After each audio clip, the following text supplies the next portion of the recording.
ขอเจริญพรญาติโยมพี่น้องฟังลาวแล้วก็ฟังไทยพี่น้อง FC ที่เขามาเบิ่งคลิปYouTube ครูบามื้อนี้พี่น้องเนาะมื้อนี้ก็มาทรงสการบ้านโนนสวรรค์เมืองสนัดสมบูรณ์ แข้งจำปาสักเด้อพี่น้องเด้อเพราะว่างานนี้ก็เป็นงานด่วนกับว่าแม่นพี่น้องเพราะว่าเพิ่นเสียชีวิตมาแต่ฝั่งไทยพี่น้องเนาะอายุก็24-25-26 ปีนี่แหละพี่น้องเป็นเพศชายเพิ่นไปทำการทำงานแล้วก็ได้เสียชีวิตกระทันหันพี่น้องด้วยพยาธิของเพิ่นเองเนาะว่าแล้วก็คือว่าเพิ่นเป็นวินหรือว่าหัวใจล้มเหลวคือเพิ่นว่าเนี่ยพี่น้องเนาะตอนนี้ก็ทางพ่อแม่ครูบาอาจารย์ก็มาทำพิธีตามเหตุตามข้องพี่น้องเนาะรอถ่ารถรถศพเพิ่นมาพี่น้องเนาะตอนนี้ก็รอถ่าเพิ่นจักหน่อยเพิ่นก็สิมาฮอดแล้วพี่น้องเนาะทางพ่อแม่ครูบาเนี่ยก็สิมาก่อนมาถ่าเพิ่นเพราะว่าบ้านเมืองเพิ่นเคยเฮ็ดแบบนี้เนาะพี่น้องจะบ่ได้สูตรกุศลาอยู่ในเฮือนพี่น้องมีแต่มาสูตรอยู่ปราสาทเทื่อเดียวถ้าเป็นงานปกติจังได้สูตรเนาะพี่น้องเนาะอันนี้ก็เฒ่าแก่นำพาเฮ็ดได้ว่าเขตชนบทบ้านนอกบ้านนาเคยถือกันมาพี่น้องเนาะปล่อยปลาละถิ่มบ่ได้ก็ต้องได้เฮ็ดแบบนี้พี่น้องเนาะตอนนี้กำลังรอถ่าศพเพิ่นพี่น้องจักหน่อยก็ศพเพิ่นก็สิได้มาฮอดพี่น้องเนาะรถศพเพิ่นกำลังมาเด้อพี่น้องเด้อรถศพเพิ่น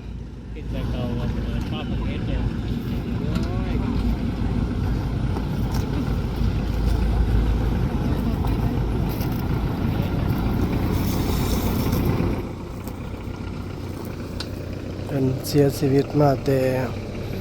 ฝั่งไทยพี่น้องเสียกระทันหันเนาะพี่น้องเนาะ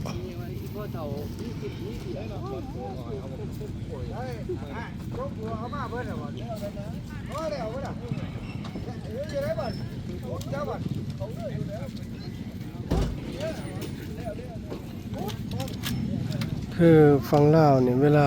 ญาติโยม เสียชีวิตนี่เขตชนบทบ้านนอกก็สิบ่ค่อยมีเมมเผาศพพี่น้องก็ต้องได้มาเผาตามภาษาเนาะพี่น้องเนาะบ่ว่าสิเป็นยามแล้งหรือว่ายามฝนก็ดีก็ต้องได้มาเผาอยู่ภาษาเพราะว่าในเขตชนบทเขตครูบาอยู่นี่บ่ค่อยมี บ่มีเตาเผาศพพี่น้องเนาะถ้าเป็นบ้านอื่นเมืองอื่นเพิ่นก็อาจจะมีกันพี่น้องเนาะเป็นบางบ้านก็มีบางบ้านก็อาจจะบ่มีเนาะพี่น้องเนาะขอนำมัสการอาจจะขอนำเกลือแป้งยาสีพี่น้องและแขกสมรทานให้จะทานเพียงนี้เนาะหลังจากเอาการขบวนแห่ศพนอกของชาวจันทนครก็เป็นเดินทางมหอนมาถึงสถานที่เนาะบอนจะทำพิธีนำราทางศาสนาดังนั้นเราขอแห้งหรือว่าขอกำลังแห้งใต้นำญาติพี่น้องเพื่อนมิตรสหายของชาวจันทร์ก่อนเท่านี้เนาะเพื่อซอยกันสมทบอำนวยงานอภิสอบเฮาเนาะยกเนาะเรื่องหัวซานของเพิ่นลงสู่แทนบนเฮาคัดจนไว้ทำพิธีในเวลาทางศาสนาจะได้ยังครับโดยอาศัยกันในเด้อญาติพี่น้องเนาะแข็งคอแข็งมือในไหนหนึ่งเนาะยกเนาะอาศัยกัน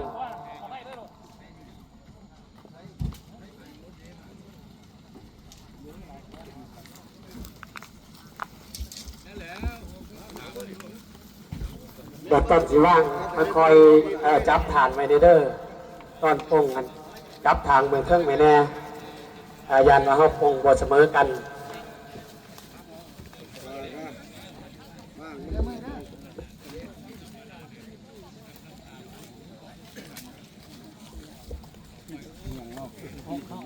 ทางหน่วยงานเขาเราลองไม่เอาออกมาในเด้อจะถามโด่งเด้อดอกไม้อยู่ฮะ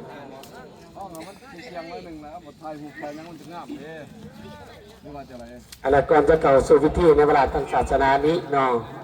เวลาทำอิฐนี่ก็เป็นเย็นเซิร์นเนาะทางครอบครัวของชาวจันทร์นี้เนาะพร้อมด้วยญาติพี่น้องเอาไทยหูผ่านนาศพก่อนขอเย็นเซิร์น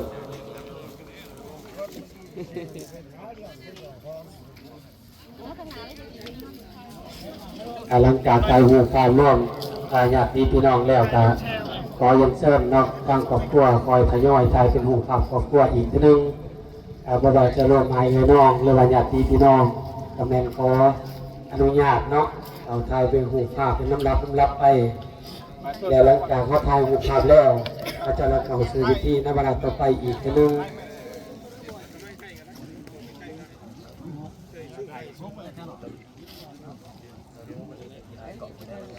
เพ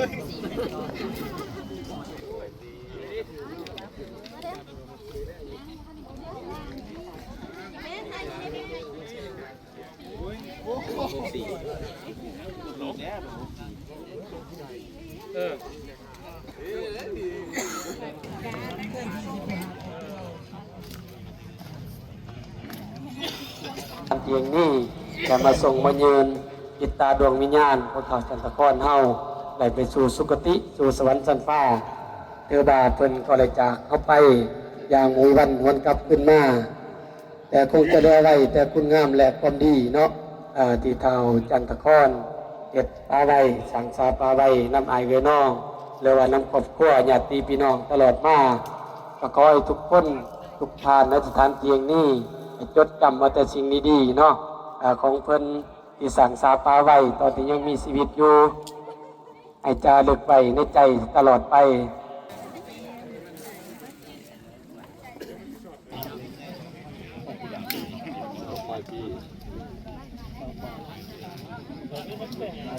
แต่ว่าหลังจากเขาถ่ายรูปภาพมาซบแล้วเนาะเขาจะเลยเอาฟืนไล่ลนเขาก่อนและหลังจากเอาฟืนเขาแล้วเวลาต่อไปเขาก็จะมอบพิธีการอย่างนี้ให้แก่ทางปู่และพระอาจารย์เพิ่นเนาะเอาทำพิธีในเวลาทางศาสนาต่อจากเวลานี้อีกทีนึง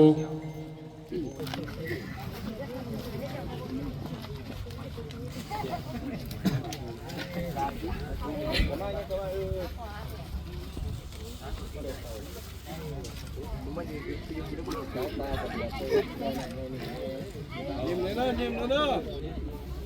ยิ้มเลย ก็สิเบิดในนอกวันนี้เนาะทางญาติพี่น้องเฮาสิเข้าใจหูผ้าการมาเบิดในเพียงจำนี้เนาะก็ขอแห้งหรือว่าขอกำลังนำญาติพี่น้องเฮาอีกทีนึงเนาะเพื่อสมทบกับหน่วยงานรับผิดชอบเฮาเอาฟืนได้ล้นเขาก่อนแต่ทางหน่วยงานรับผิดชอบเฮาก็ซอยเรือซอยแห้งซอยกันเนาะกับทางญาติพี่น้องเพิ่นจัดแจงเอาฟืนเขาและกาเกียม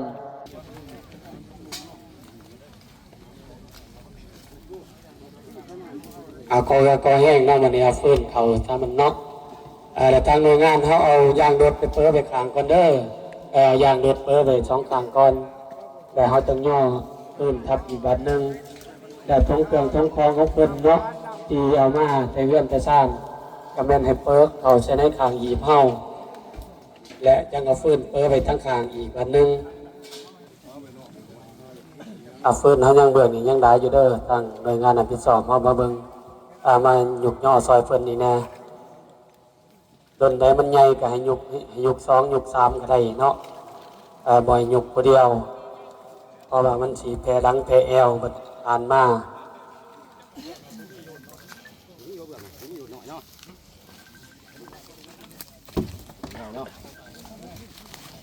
ว่าหยุกย่อซอยกันอีกญาติพี่น้องเฮายังอยู่น้อยนึงเนาะ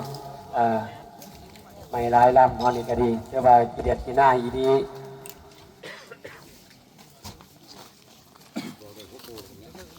ทั้งบ้านเป็นการเตรียมไปแน่เลยทั้งหน่วยงานเข้าเอามาสมทบกับเป็นอีแน่เนาะ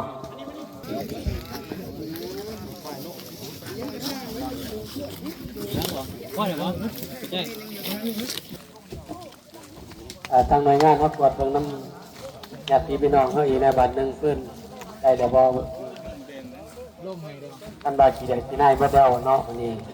วันละต่อไปคอมเมนต์ขอการดิบุญนักขณะนอกทางครูและพระอาจารย์บนคุณหูผู้องค์นักขณะนอกทำพิธีในเวลาทางศาสนาต่อจากเวลานี้เนาะขอดิบุญขณะเอามนมาเด้อเอาพร้อมเบิดเลยเนาะบัดนี้เนาะเตรียมนำยาไปเด้อเจ้าภาพเด้อเตรียมน้ำยาไว้ นะโมตัสสะภะคะวะโตอะระหะโตสัมมาสัมพุทธัสสะนะโมตัสสะภะคะวะโตอะระหะโตสัมมาสัมพุทธัสสะนะโมตัสสะ ภะคะวะโต อะระหะโตสัมมาสัมพุทธัสสะอายังอัตตมาภาโวนามาลุปังทุกขังอนิจจังอนัตตาอสุจิอสุภังอิมังกัญญกัมมะ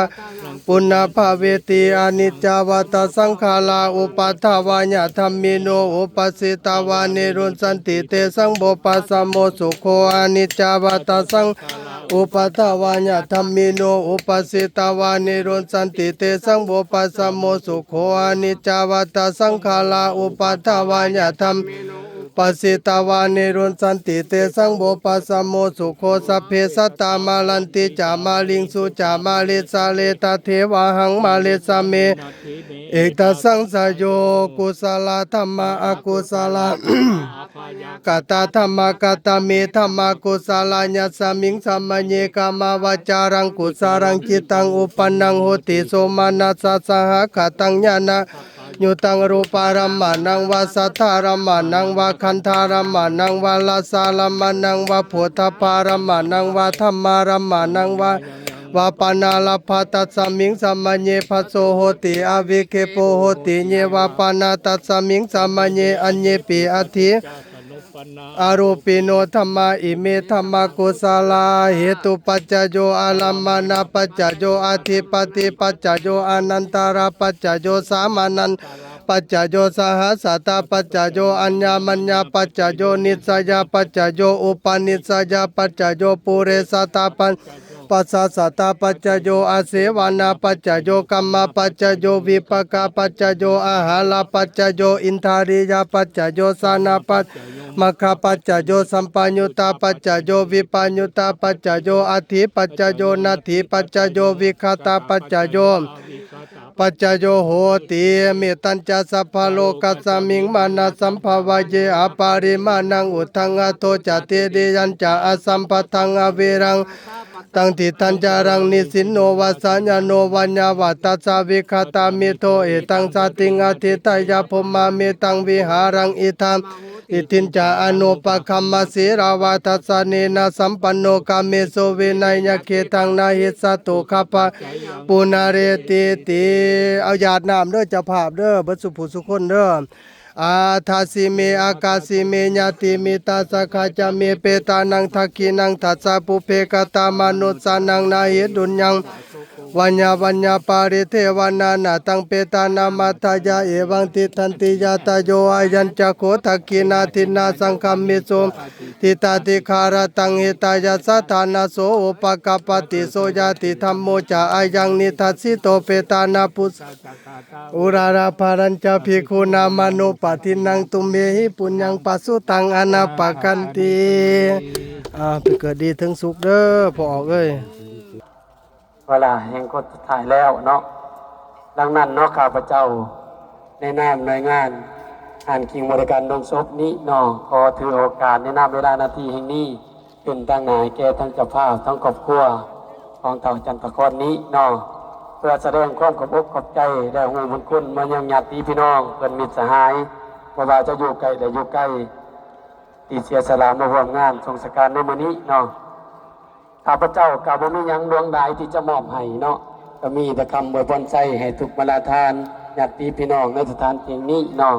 จงมีสุขภาพเข้มแข็งแข็งแรงปรารถนาสิ่งใดคิดสิ่งใดก็ขอให้สมความมุ่งมั่นปรารถนาทุกประการทุกมาลาทานในสถานที่นี้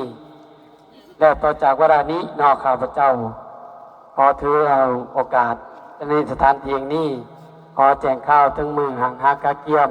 เรียกว่าเฮ็ดบุญศีลกินทานต่อดวงวิญญาณของเจ้าสันตะครเท่านี้เนาะ